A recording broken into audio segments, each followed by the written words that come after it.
tarik napas sejenak, letakkan lelahmu di sini. Di bait kehidupan, kata-kata hadir untuk menemani, bukan menghakimi.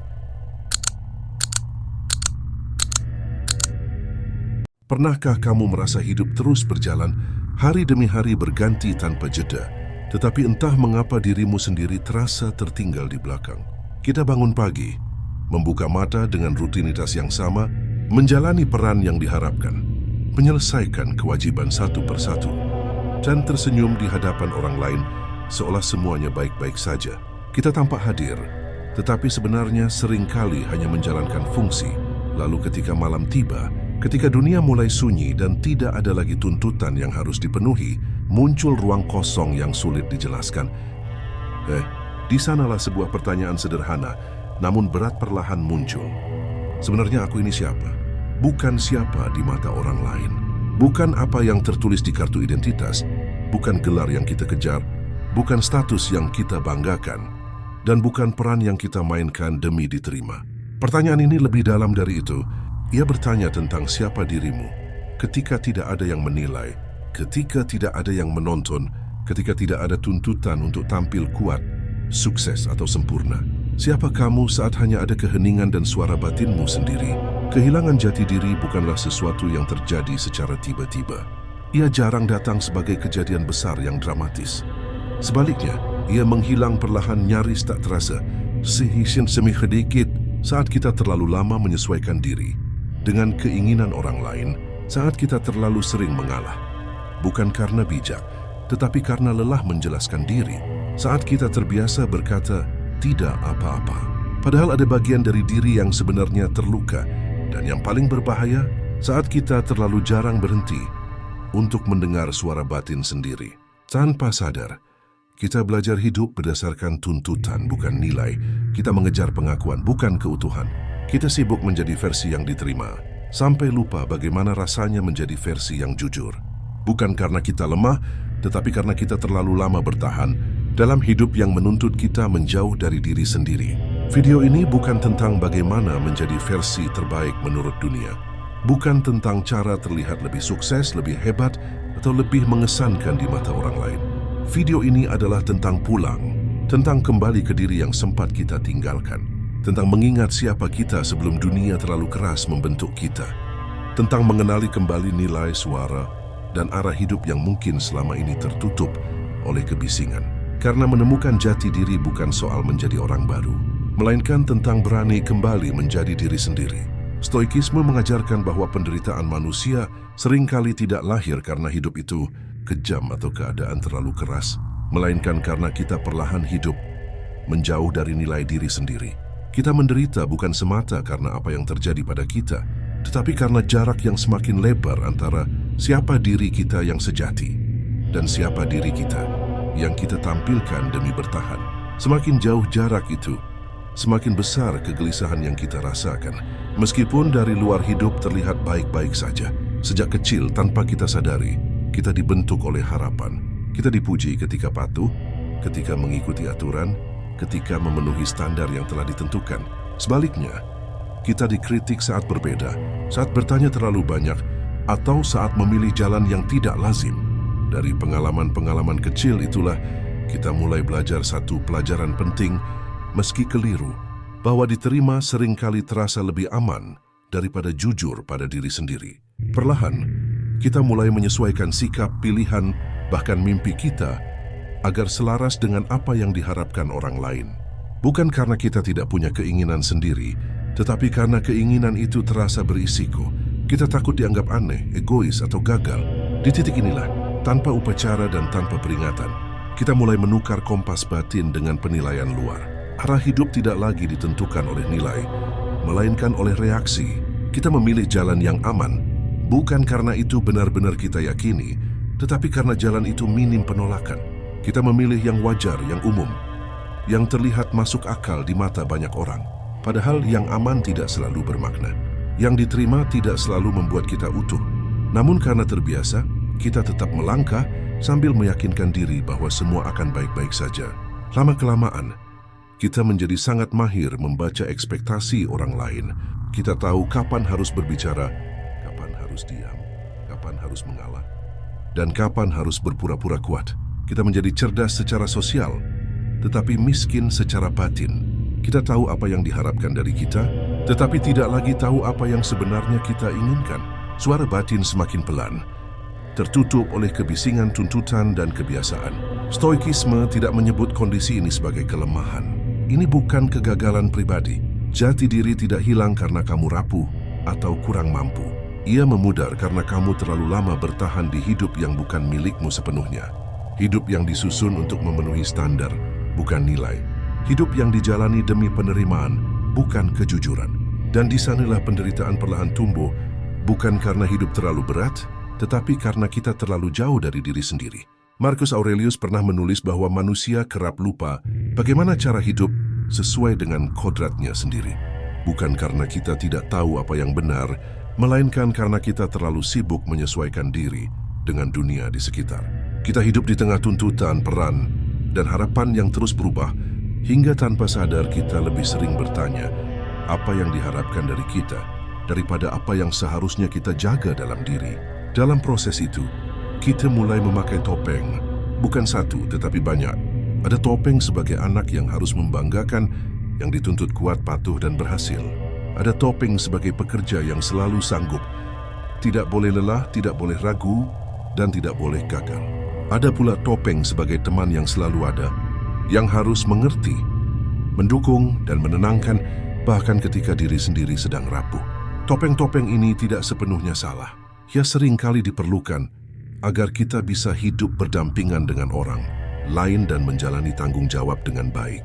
Masalah muncul bukan karena kita memakai topeng, tetapi karena kita lupa cara melepasnya. Saat topeng yang awalnya hanya peran, perlahan kita anggap sebagai identitas. Kita mulai percaya bahwa nilai diri kita sepenuhnya ditentukan oleh seberapa baik kita memainkan peran tersebut. Ketika pujian datang, kita merasa berharga. Ketika kritik muncul, kita merasa runtuh. Di titik itu, diri kita yang sejati mulai tenggelam di balik citra yang kita jaga. Perlahan, rasa takut pun tumbuh. Kita takut berkata jujur karena kejujuran bisa mengganggu keseimbangan yang sudah kita bangun. Kita takut menolak karena penolakan bisa membuat kita terlihat tidak berguna atau tidak peduli. Kita takut mengecewakan karena kekecewaan orang lain sering kita anggap sebagai kegagalan pribadi. Padahal, setiap ketakutan itu bukan melindungi kita, melainkan menjauhkan kita semakin jauh dari diri sendiri. Stoikisme mengingatkan bahwa hidup yang baik bukanlah hidup yang selalu disukai, melainkan hidup yang selaras dengan akal sehat dan nilai batin. Stoik tidak mengajarkan kita untuk melawan dunia, memusuhi manusia, atau hidup terasing. Sebaliknya, Stoik mengajarkan batas. Batas antara peran dan jati diri. Batas antara tanggung jawab dan pengorbanan diri yang berlebihan. Kita boleh berperan, tetapi kita tidak boleh kehilangan diri hanya demi diterima. Ketika kita mulai berani melepas topeng, setidaknya di ruang batin sendiri, kita memberi diri kesempatan untuk bernapas. Kita berhenti mengukur nilai diri dari tepuk tangan. Kita mulai memahami bahwa menjadi jujur tidak selalu membuat hidup lebih mudah, tetapi selalu membuat hidup lebih utuh. Dan di sanalah perlahan kita kembali hidup sesuai kodrat, bukan sebagai bayangan dari harapan orang lain, tetapi sebagai manusia yang sadar akan dirinya sendiri. Jati diri tidak ditemukan di tengah keramaian, di antara suara yang saling berlomba menarik perhatian, atau di balik hiruk-pikuk tuntutan yang tak pernah benar-benar berhenti. Ia tidak muncul ketika kita sibuk membuktikan sesuatu, atau saat kita terus bergerak tanpa henti agar terlihat berarti. Sebaliknya, jati diri seringkali menampakkan diri justru saat hening, saat kita berani berhenti, saat kita tidak lagi melarikan diri dari keheningan dengan kesibukan, hiburan atau kebisingan yang kita ciptakan sendiri. Keheningan menuntut keberanian. Bagi banyak orang, diam terasa tidak nyaman karena di sanalah pikiran-pikiran yang selama ini kita tekan mulai muncul ke permukaan. Tanpa distraksi, tanpa validasi, dan tanpa suara luar yang menenangkan, kita dipaksa berhadapan dengan diri sendiri. Bukan diri yang ditampilkan, tetapi diri yang jujur. Diri yang mungkin lelah, bingung, atau ragu. Namun justru dari ketidaknyamanan itulah proses mengenali diri dimulai. Epictetus mengingatkan bahwa kita tidak bisa mengendalikan dunia, kejadian, atau penilaian orang lain. Semua itu berada di luar kendali kita.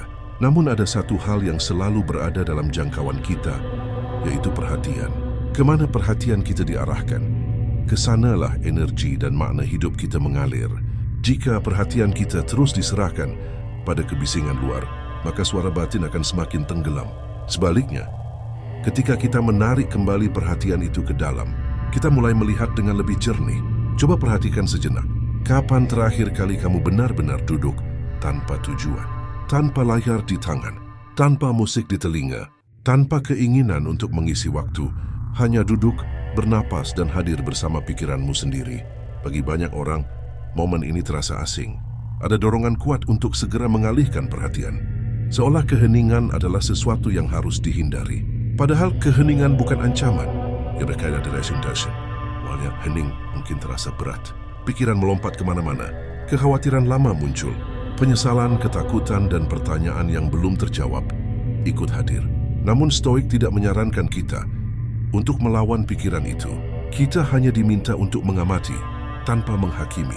Dengan cara itu, kita belajar membedakan mana suara yang lahir dari ketakutan dan mana suara yang berasal dari nilai terdalam diri kita. Keheningan bukanlah kekosongan. Ia bukan kehampaan yang menelan makna. Justru sebaliknya, ia adalah ruang. Ruang di mana kejujuran bisa bernapas. Ruang di mana kita tidak perlu tampil, tidak perlu membuktikan, dan tidak perlu menjadi siapapun selain diri sendiri. Di dalam ruang itulah, bagian diri yang selama ini terabaikan perlahan berani berbicara.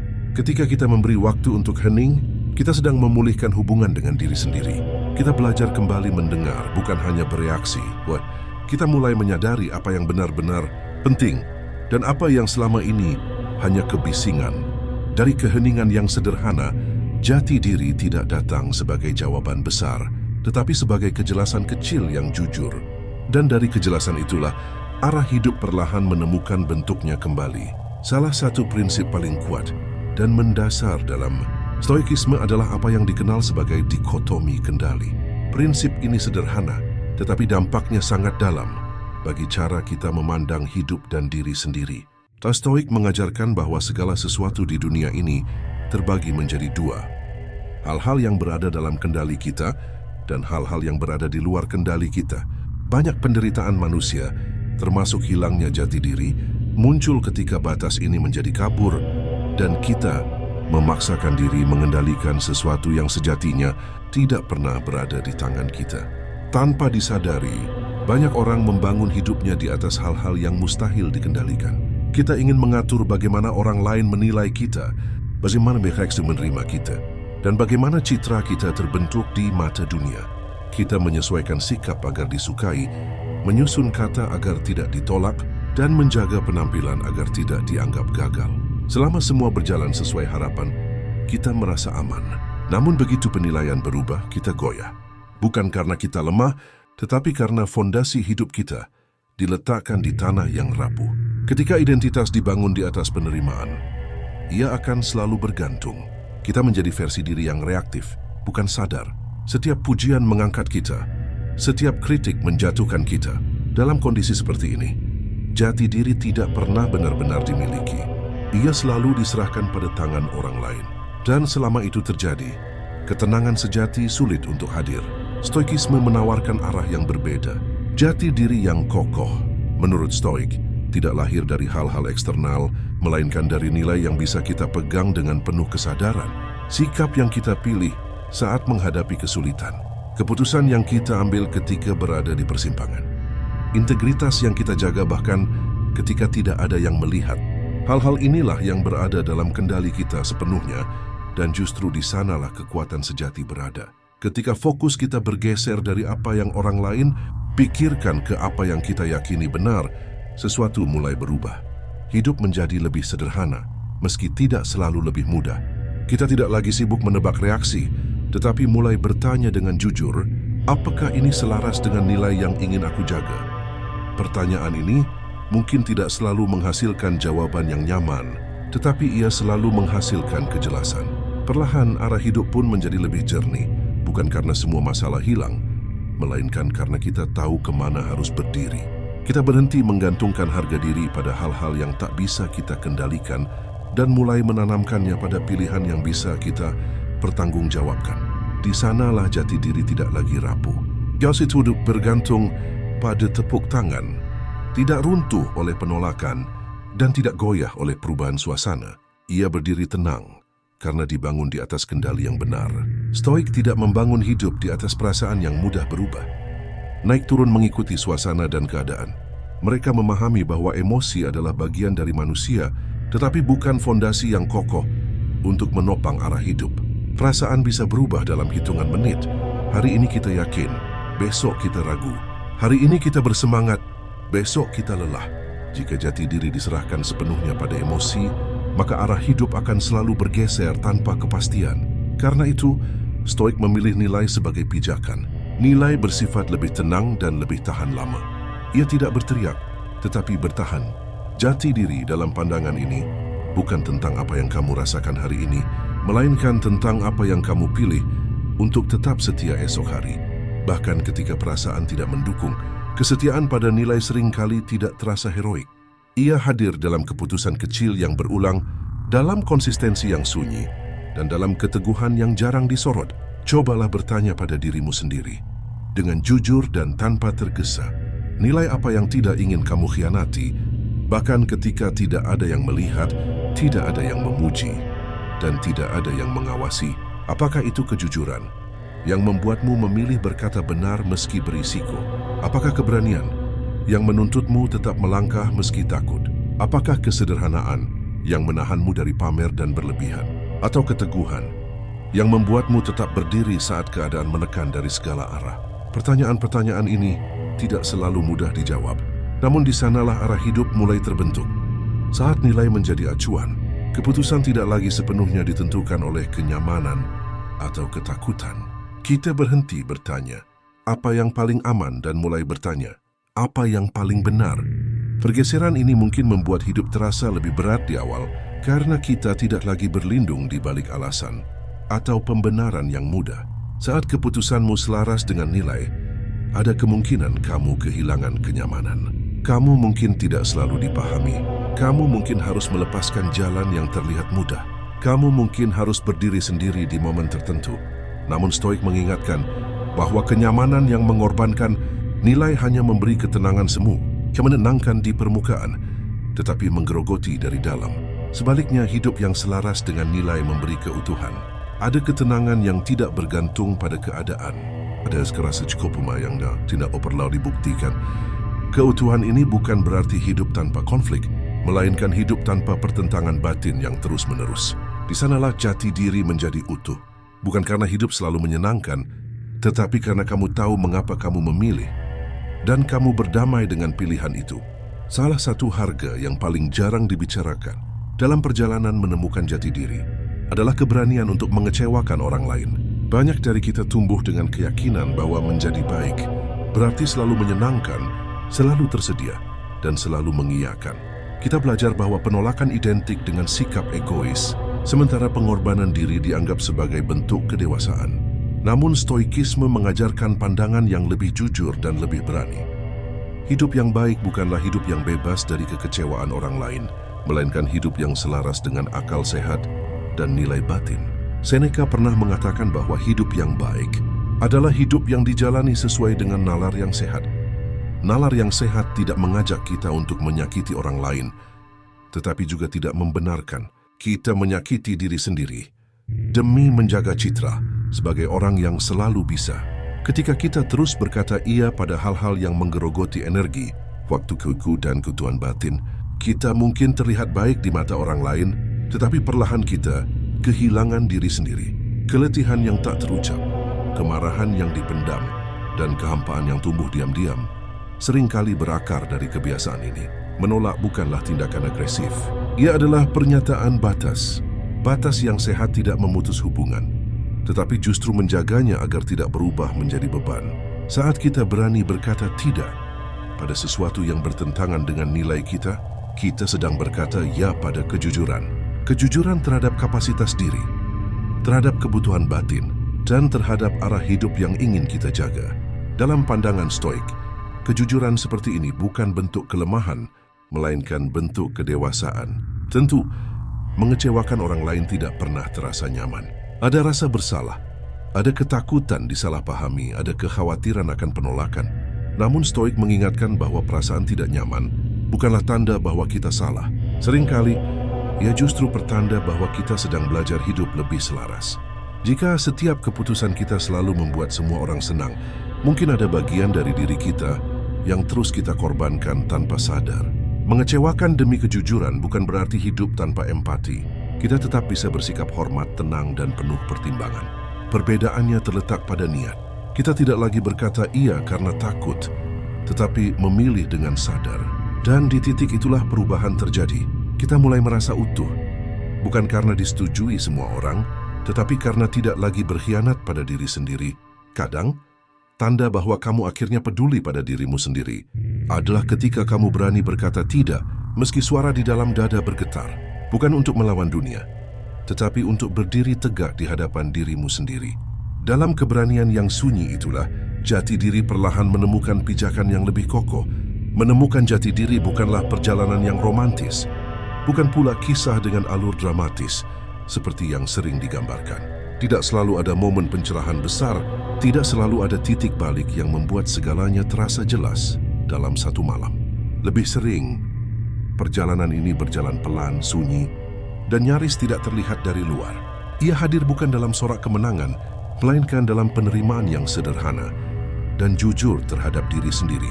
Penerimaan ini dimulai dari satu kesadaran yang sering dihindari, bahwa kamu adalah manusia biasa, bukan tokoh utama yang harus selalu unggul, bukan pribadi yang wajib kuat setiap saat, dan bukan sosok yang dituntut sempurna di segala bidang. Stoik tidak menuntut kesempurnaan. Mereka menuntut kesadaran. Kesadaran akan keterbatasan, akan kelemahan, dan akan kenyataan bahwa gagal, lelah, dan ragu adalah bagian dari kodrat manusia. Disinilah Stoik memperkenalkan konsep amor fati, mencintai takdir dan kenyataan apa adanya. Bukan menyerah, bukan pasrah tanpa usaha, tetapi berhenti berperang dengan hal-hal yang memang tidak bisa diubah. Banyak penderitaan lahir bukan dari keadaan itu sendiri, melainkan dari penolakan kita terhadapnya. Kita menghabiskan begitu banyak energi untuk menyangkal, membandingkan, dan memusuhi diri sendiri. Karena hidup tidak berjalan seperti yang kita bayangkan. Saat kamu berhenti memusuhi dirimu sendiri, sesuatu yang penting mulai berubah. Energi yang selama ini terkuras untuk menyalahkan, menyesali, dan menuntut diri berlebihan perlahan kembali. Energi itu tidak hilang, ia hanya salah arah. Ketika diarahkan dengan lebih jujur, ia berubah menjadi kekuatan untuk bertumbuh. Bukan pertumbuhan yang agresif, tetapi pertumbuhan yang berakar, yang menghargai proses, dan yang tidak terburu-buru. Menerima diri bukan berarti berhenti berkembang. Justru sebaliknya, penerimaan adalah titik awal perubahan yang sehat. Ketika kamu berdamai dengan kenyataan, kamu bisa melihat hidup dengan lebih jernih. Kamu tahu di mana harus melangkah, bukan karena ingin membuktikan sesuatu, tetapi karena ingin hidup selaras. Stoik mengajarkan bahwa hidup yang tenang bukan hidup tanpa masalah, melainkan hidup tanpa perang batin yang tak perlu. Dalam penerimaan sederhana itulah jati diri menemukan tempatnya, bukan sebagai sosok yang harus dikagumi, tetapi sebagai manusia yang utuh, yang tahu batasnya, menghargai perjalanannya, dan tetap melangkah meski tidak selalu merasa siap. Dan di sanalah, tanpa drama, tanpa sorotan, kamu mulai tumbuh dengan cara yang paling jujur. Jati diri tidak dibangun dari satu keputusan besar yang mengubah segalanya dalam sekejap, bukan pula dari momen heroik yang disaksikan banyak orang. Ia tumbuh perlahan, diam-diam, melalui kebiasaan kecil yang dijalani secara konsisten. Stoik memahami bahwa hidup tidak dibentuk oleh niat sesaat, melainkan oleh pilihan yang kita ulang setiap hari, terutama ketika tidak ada yang memperhatikan dan tidak ada ganjaran yang langsung terlihat. Perhatikan momen-momen yang sering kita anggap sepele. Apa yang kamu lakukan saat tubuh lelah dan pikiran ingin menyerah? Bagaimana sikapmu ketika tidak ada yang melihat, tidak ada penilaian, dan tidak ada pujian yang menunggu? Di sanalah identitas bekerja paling jujur. Karena ketika pengawasan dan pengakuan menghilang, yang tersisa hanyalah pilihan yang benar-benar datang dari dalam diri. Stoikisme mengajarkan bahwa identitas bukanlah sesuatu yang kita deklarasikan, melainkan sesuatu yang kita latih. Ia adalah akumulasi dari keputusan-keputusan kecil yang mungkin terasa tidak berarti pada satu hari, tetapi menjadi penentu arah hidup dalam jangka panjang. Setiap kali kamu memilih jujur meski sulit, kamu sedang memperkuat fondasi dirimu. Setiap kali kamu memilih tenang saat emosi dipancing, kamu sedang melatih kendali batin. Dan setiap kali kamu memilih sederhana saat sebenarnya bisa pamer, kamu sedang menjaga kebebasan dari ketergantungan pada pengakuan. Pilihan-pilihan ini jarang disorot. Tidak ada tepuk tangan, tidak ada validasi instan. Namun justru karena itu, ia membentuk karakter yang tahan uji. Jati diri yang dibangun dari kebiasaan kecil, tidak mudah runtuh oleh kritik, tidak melambung oleh pujian, dan tidak goyah oleh perubahan keadaan. Ia kokoh karena terbiasa berdiri tanpa sandaran eksternal. Banyak orang menunggu motivasi besar untuk berubah. Stoik justru mengajarkan sebaliknya.